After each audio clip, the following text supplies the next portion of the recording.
A gente ouve a palavra corrupção o tempo todo, mas dentro do Código Penal brasileiro existe um tipo bem específico, a corrupção passiva. Vamos mergulhar no que a lei diz de verdade sobre esse crime e entender por que cada detalhe dele é tão importante. Para a gente desvendar isso direitinho, nosso roteiro vai ser bem claro. Primeiro, a gente vai entender a essência do crime. Depois, vamos ver quais ações o definem, as diferentes caras que ele pode ter, como não confundir com outros crimes parecidos e, para fechar, algumas interpretações da justiça que fazem toda a diferença. Então, para começar, nada melhor do que ir direto na fonte. A base de tudo está na definição exata que o Código Penal nos dá. Tá aí, artigo 317. O foco dele é o funcionário público que se aproveita do cargo para obter algo que não deveria. E essa expressão, vantagem indevida, essa é a alma do negócio. É um conceito-chave que a gente vai explorar bastante. E o que é bem interessante aqui é que a lei não enxerga a corrupção passiva como uma coisa só. Na verdade, ela é dividida em 3 ações bem específicas, 3 verbos que já são suficientes para configurar o crime. Pensa só, o crime pode acontecer de 3 jeitos. O funcionário pode ativamente solicitar a vantagem, ele pode, de fato, receber essa vantagem, ou, e essa parte é crucial, ele pode simplesmente aceitar a promessa de que vai ganhar algo no futuro. Só a promessa já pode ser o crime. E essa diferença entre as ações nos leva a uma pergunta fundamental na lei. Quando, exatamente, o crime é considerado completo? Ou, no jargão jurídico, quando ele se consuma? Bom, a resposta depende da ação. E aqui está o pulo do gato. Se o funcionário só solicita ou aceita a promessa, o crime já aconteceu ali, naquele instante. Não importa se o dinheiro ou o favor nunca apareceram. Somente no caso do verbo receber é que a entrega da vantagem precisa acontecer de fato para o crime se completar. Mas a coisa não para por aí, não. A lei vai mais fundo e ainda classifica a corrupção passiva em diferentes tipos. Tudo depende do que o funcionário público foi influenciado a fazer.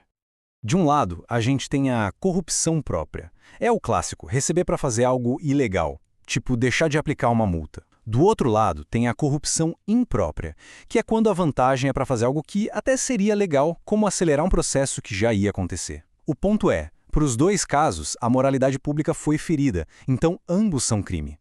E tem mais, uma terceira forma, bem específica, chamada de privilegiada. O grande detalhe aqui é que não envolve vantagem para o funcionário, nada de dinheiro, nada de ganho pessoal. Aqui, o crime é o servidor burlar as regras só para atender o pedido de alguém, para fazer um favor. Esse exemplo aqui deixa tudo cristalino. Um funcionário atrasa um documento para ajudar um amigo. Ninguém pagou nada, não rolou dinheiro, mas só por ter cedido a um pedido e ter infringido o dever dele, pronto, já cometeu a corrupção passiva privilegiada. Agora, a gente entra numa área que gera uma confusão danada. É fundamental saber separar a corrupção passiva de outros 2 crimes que são muito parecidos, mas no fundo são bem diferentes. A diferença-chave entre corrupção passiva e o crime de concussão está no verbo. Em um, o funcionário solicita, ele pede. No outro, ele exige. Na concussão, tem um tom de ameaça, de intimidação, usando o poder do cargo. Outra confusão comum é entre a corrupção privilegiada e a prevaricação. A diferença está toda na motivação. Na privilegiada, o funcionário age para fazer um favor para outra pessoa. Já na prevaricação, ele age por um interesse pessoal, seja por vingança, amizade ou qualquer sentimento próprio. Para a gente fechar, vamos olhar um ponto que dá uma camada a mais de profundidade nisso tudo. Como os tribunais, na prática, interpretam os limites desse crime. Uma pergunta que sempre aparece é, para ser corrupção, o funcionário tem que ser incentivado a fazer algo que está lá escrito na descrição do cargo dele? E a resposta dos tribunais é um sonoro não. Não precisa.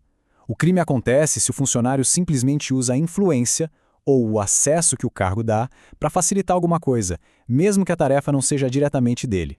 E o raciocínio por trás disso é fundamental para proteger a própria administração pública. Como o Supremo Tribunal Federal bem colocou, se a regra fosse diferente, a gente teria uma situação bizarra. O guarda de trânsito que pede um dinheiro seria punido, mas um político de alto escalão que vende influência ficaria impune. O que importa, no fim das contas, é o abuso do poder que vem com o cargo, e não a lista de tarefas formais. E isso tudo nos deixa com uma reflexão final, né? A lei é muito clara ao dizer que fazer um favor que infringe um dever é crime. Mas Onde exatamente a gente traça a linha entre uma cortesia profissional, algo do dia a dia, e uma influência que já se torna criminosa? É uma fronteira muito tênue que, no fundo, define o que é a integridade do serviço público.